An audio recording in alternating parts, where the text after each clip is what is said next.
The sun was sinking low when he first saw her. A lone figure in white stumbling across the brittle grass, one hand clutching at the fabric bunched at her side, the other reaching towards something that wasn't there. Her veil, torn, dirt-smeared, catching the dying light, trailed behind her like a wounded bird's wing. Sam Cavanagh's first thought was that she'd come from the road. His second was that she wasn't going to make it to the porch before she fell. And she didn't. She dropped to her knees just short of the corral fence, her head bowing as if she'd finally accepted the earth's pull. The wind caught the hem of her dress, tossing dust and dry grass around her like ashes. Sam stood in the barn doorway, a hammer dangling useless in his hand. In 36 years, he'd seen his share of strange sights on the frontier, but a bride collapsing in the middle of nowhere was not one of them. A horse shifted nervously in the stall behind him, catching his unease. For a moment, Sam didn't move. Something in him, maybe that old rancher's instinct for trouble, told him to keep his distance. Out here, no one just showed up dressed for a wedding unless there was a story, and a shadow following close behind. But let's go back to where it all started. It had been an August week that could cook the skin right off a man's back. The plains stretched out in every direction, gold and endless, the heat shimmering off them like ghosts. The Cavanagh ranch sat at the edge of that emptiness, the boards of the house weathered to silver, the barn's red paint long faded into something more honest. Sam lived alone now. His father had passed 5 winters ago, and his younger brother had ridden south after a woman who'd never written back. Sam stayed, tending the cattle, mending fences, and keeping his head down in a land where keeping your head up often got it taken off. He'd be and fixing the hinges on the stall door when he caught movement on the horizon. A rider, maybe. No, too small, too slow. His hand had hovered over the rifle leaning by the wall, a habit he never thought twice about. The plains didn't always give warning before they gave danger. As the figure grew closer, the strangeness of it took hold. A woman, staggering, in a white dress, lace sleeves clinging to arms that looked too thin to hold much weight. Her hair, dark and heavy, had come loose from whatever pins had tried to tame it. Sam stepped out into the yard. She looked at him once before her knees gave way. Eyes wide, not with fear, but something harder to name. A kind of desperation that made his throat tighten. He was at her side in 3 long strides, crouching in the dust. Up close, the truth of her condition was worse. Lips cracked from thirst, skin pale under a layer of grime, the dress torn high on one side, like she'd been running through mesquite. "Ma'am?" His voice came low, as if loud words might break her. "Can you hear me?" Her head tipped, and for the first time he caught the whisper. Not in English. The words were soft, the syllables unfamiliar, but they carried weight, like prayer or warning. Then her body went slack. He carried her inside, the hem of her dress trailing across the porch boards, leaving faint smears of dust. The ranch house was sparse. Table, chair, bed, but the air was cooler than outside. He laid her down gently, fetched water from the pump, and set about the awkward work of getting a stranger to drink without drowning her. She stirred enough to take a few swallows. When she opened her eyes again, they found his with startling clarity. Hazel, flecked with green and watchful. She didn't speak, but her gaze moved quickly, over the room, the open door, and finally, to his hands. Sam noticed the way she tensed, like so. He was measuring the distance to the door. He set the tin cup on the table and stepped back. "You're safe here," he said. "Name's Sam Cavanaugh. This is my place." Nothing. Just that steady, unreadable look. By the time the sun hit the horizon, painting the walls in gold, Sam had managed to coax her into taking some bread and salted pork. She ate slowly, as though each bite had to be earned. That's when he saw it. On her left wrist, half hidden by lace, was a mark. Not a bruise, not dirt. Something inked deep into the skin. He'd seen it once before, years ago, and he'd hoped to God he'd never see it again. It was the same brand worn by the men who'd burned 3 homesteads along the Cimarron 2 summers past. The same mark he'd buried under 6 feet of dirt when he swore never to speak of that night again. The room seemed smaller suddenly, the air thick. The woman, the bride, didn't notice his stare. Or maybe she did, and chose not to show it. She kept her eyes on the food, her hands steady, but there was something in her posture now, a readiness, like a deer poised to bolt. Sam's fingers curled against his leg. He should ask her. He should demand to know where she came from, what she was running from, and why in God's name she wore the mark of men who'd only ever brought death to these parts. But he didn't. Not yet. Outside, the last light slipped away, leaving the land in that brief, haunting stillness between day and night. And in that silence, Sam felt the weight of something shifting. A story he hadn't asked for, but one that had already stepped across his fence and collapsed at his door. Somewhere out there, whatever she was running from was still coming. By morning, the wind had changed. It came from the east now, carrying the scent of mesquite smoke, faint, but enough to put Sam on edge. The plains had a way of speaking if you knew how to listen, and today they whispered trouble. The woman sat at the small table, her veil folded neatly beside her plate. She'd taken a rag to her face, revealing skin pale but unmarked by bruises. Her dark hair was braided now, and there was a new clarity in her eyes. Sam poured coffee into 2 tin cups, sliding one across to her. "You got a name?" he asked. She hesitated, fingers curling around the cup. Eleanor. It was the first English word she'd spoken since arriving, soft but sure. "Where are you from, Eleanor?" Her gaze flicked to the window, toward the far ridges, then back to him. "Not far." The way she said it told him not far meant something different to her than it did to most. Sam leaned on the table. "That mark on your wrist. I've seen it before. The men who wear it aren't in the habit of letting people go." Her lips pressed together. She didn't answer. By noon, word had already reached the nearest town. Not because Sam had said anything. He'd kept to himself. But because nothing stayed secret long in a country this empty. He found out when his nearest neighbour, Hank Lawson, rode up with 2 other men. Dust clung to their coats, and their eyes scanned the yard before they even greeted him. "Morning, Sam." Hank's voice had a cautious edge. "We heard you've got company." Sam crossed his arms. "Word travels fast." "Not fast enough," one of the other men cut in. "There's been trouble near the Cimarron again. Rancher named Blanton says his fence line was cut. Says he saw riders wearing that same brand." The second man spat in the dirt. "And now there's a stranger here, dressed like a bride?" His gaze hardened. "You know what that sounds like to me?" Sam didn't answer. "It sounds," the man went on, "like bait. They send her here, get you to open your door, and the next thing you know—" He let the thought hang. Hank stepped forward. "Sam, we're just saying, if she's tied to them, you can't keep her here, not without putting everyone in danger." Inside the house, Sam could hear the faint creak of the floorboards. She was listening. When they left, the dust of their horses hung in the air long after they were gone. Sam stood on the porch, watching it drift away, before stepping back inside. Elena was by the window, arms folded. "They think I bring trouble," she said. Her accent was heavier now, each word deliberate. "They think," Sam replied, "that trouble follows marks like the one you wear."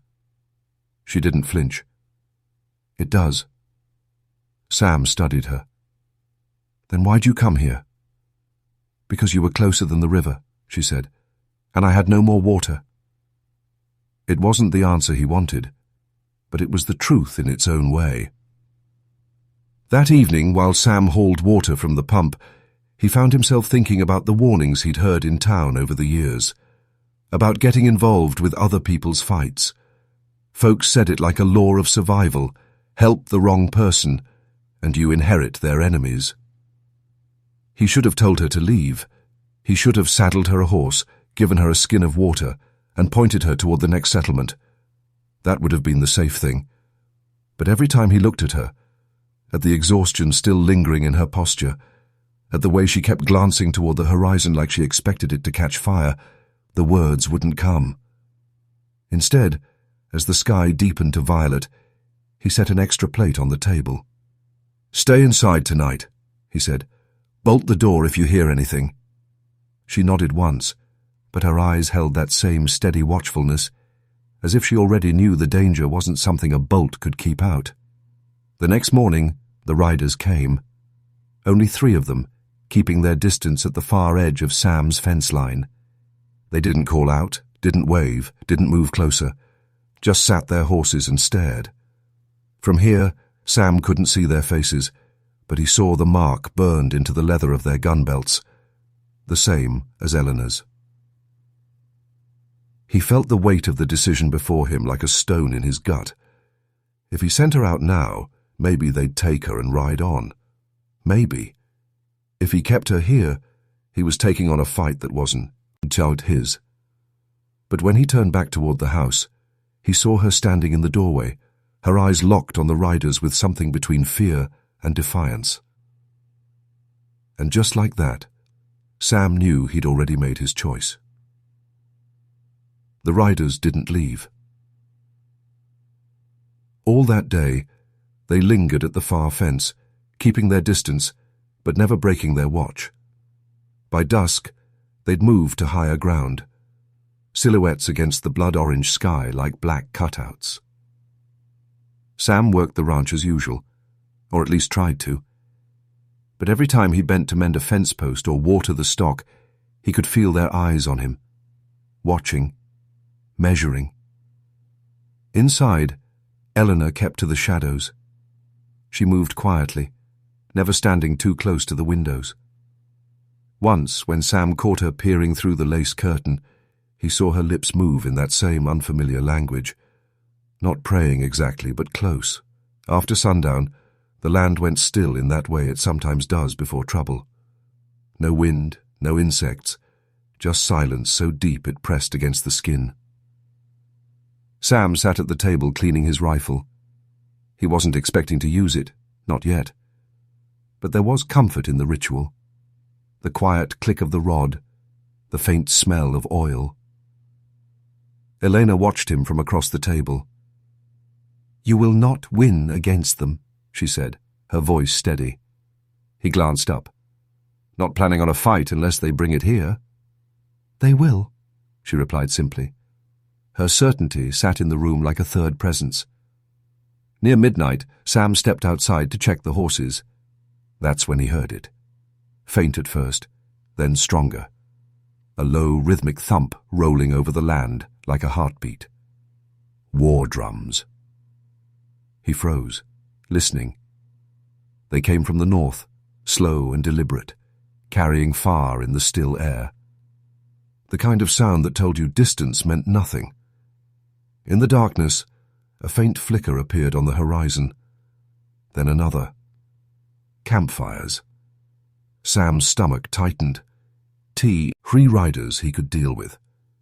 3 riders meant questions, meant a chance for words. But campfires and drums meant something else entirely. Back in the house, Elena was already standing, eyes wide but not surprised. "They call others," she said quietly. "You will not have only 3 tomorrow." Sam closed the door and slid the bolt into place. "You're telling me this is for you," he said. "It is not for me," she answered, shaking her head. "It is for what they think I carry." "And what's that?" Her gaze didn't waver. "Freedom." The word landed heavier than any he'd heard from her so far. But before he could press her, the sound of hoofbeats came from the yard, fast, urgent. Sam moved to the window, pulling back the curtain just enough to see Hank Lawson's mare standing there, lathered and breathing hard. Hank himself was in the saddle, scanning the darkness behind him. Sam opened the door. "Hank, what in hell? They're coming faster than I thought," Hank cut in. "Saw smoke rising past the ridge. Ain't just them three. There's a whole band moving this way. You got maybe till morning before they're on you." Sam glanced toward Elena. She stood still, her face unreadable in the lamplight. Hank followed his gaze. "Sam, you gotta hand her over. I know you think you're doing the right thing, but those people don't take kindly to refusals. And if they think you're hiding her—" "I'm not handing her to anybody," Sam said, sharper than he meant. Hank swore under his breath. "Then I hope you've made peace with God, because you're about to need his company." He wheeled his horse and was gone into the dark, the sound of hooves fading fast. Hours later, the first coyote howl broke the silence. Then another. The horses in the corral shifted restlessly. Somewhere out in the blackness, a branch snapped. Too heavy for deer. Elena sat on the floor near the cold stove, her back against the wall, knees drawn up. Sam took the chair by the door, rifle across his lap, eyes fixed on the shadows beyond the porks. He didn't know if the men coming wanted her dead, alive, or something in between. He only knew they'd have to step over his threshold to find out. The night held its breath. The first light of morning came slow, bleeding pale gold into the dark. Sam hadn't slept. Neither had Eleanor. The night had been nothing but the scrape of branches, the distant beat of drums, and the low, restless snort of horses in the corral. When the horizon finally gave way to day, he saw them. Not just 3 riders now, but a dozen, spread out along the ridge like a string of beads. They weren't rushing. They weren't even moving much, just watching, the way wolves do before they close in. Elena rose from her place by the stove. She stood beside him at the window, her braid brushing his shoulder. "They wait until the sun is high," she murmured. "That is when they will speak." Sam glanced at her. "You sound sure." "I have seen it before." She turned toward him then, her eyes steady. "They do not want only me. They want the paper I carry." She reached into the folds of her dress and drew out a small oilskin pouch. From it, she slid a folded sheet of thick, creased paper. Sam took it carefully. It was official-looking, stamped and signed in a hand that was neither local nor military. The words were Spanish, the ink faded but legible enough for him to piece together. A grant of safe passage, signed by a governor across the border. It promised protection to its bearer, protection from armed parties, both native and foreign. Sam let out a slow breath. "This is worth killing for." She nodded once. "And worth dying for." When the sun climbed to its peak, the riders came down from the ridge. They moved in silence, the creak of leather and the jingle of tack the only sounds.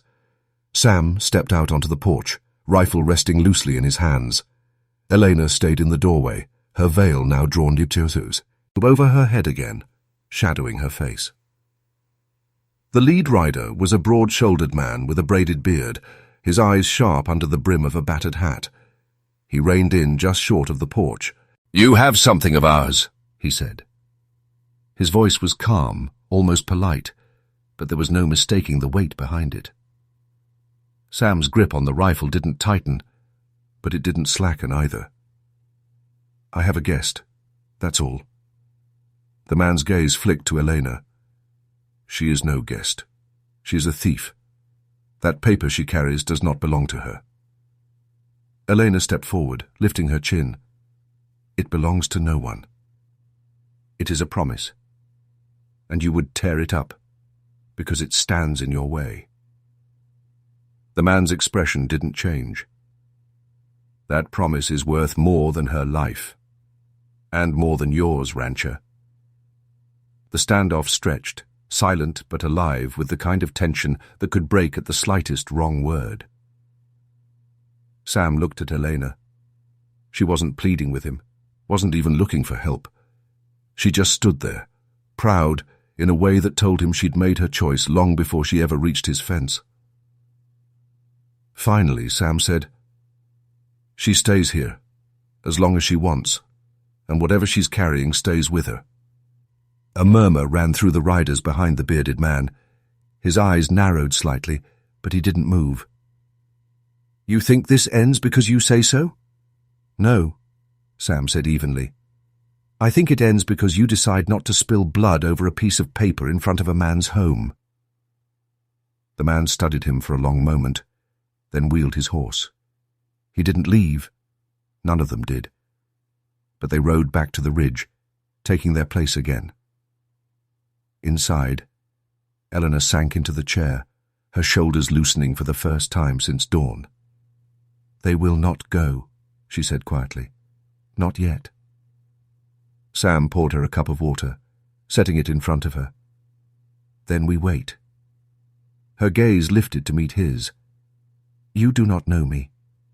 You have no reason to stand between me and them." Sam thought about that. About the lonely years on the ranch. About the times he'd wished for something more than just cattle and silence. And about the quiet courage in her voice when she'd faced the man outside. "Maybe I don't need one," he said. For the first time she smiled. It was small, but it changed her face entirely. Not softer, but truer. Outside, the riders remained on the ridge, patient as the land itself. But inside, something had shifted.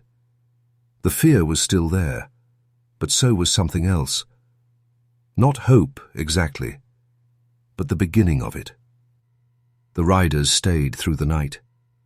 Their campfires dotted the ridge like a second set of stars, each one a reminder that the standoff wasn't over. Sam and Elena spoke little. There wasn't much left to say. The wind carried faint laughter from the camp, the low murmur of voices, the sound of a whetstone running along steel.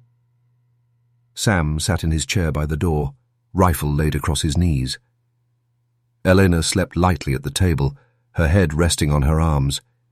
Each time he looked at her, he thought of that paper and the weight it carried.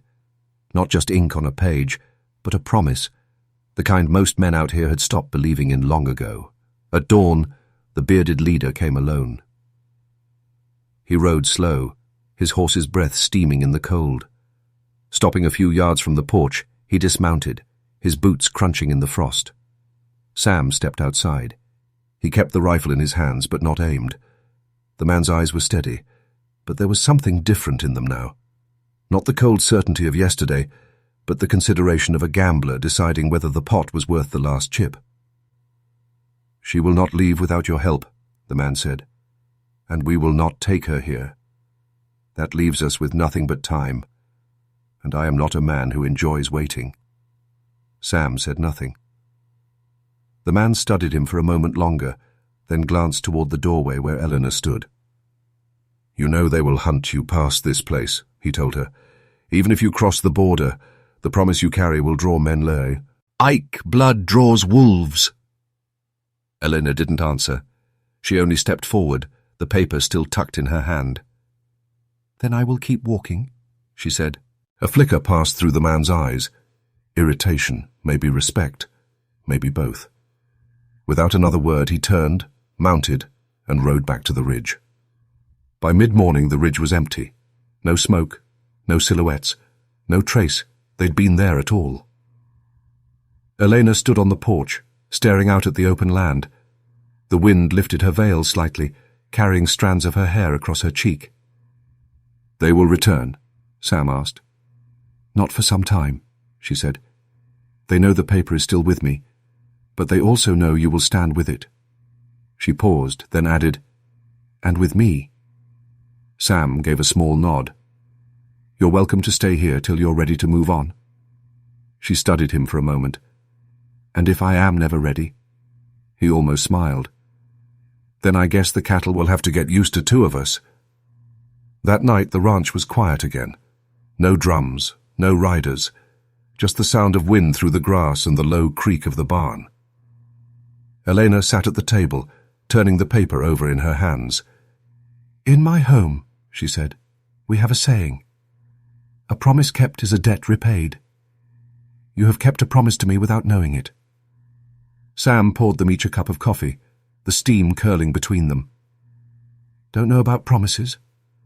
Just figured a person running from trouble deserves more than being handed back to it." She looked at him then, really looked, and something in her expression softened. "Then maybe I'll help you keep this place. At least until the debts are even." Sam didn't argue. Out here, debts and friendships were often the same thing. Years later, folks in town would remember the day the bride showed up at Sam Cavanaugh's ranch.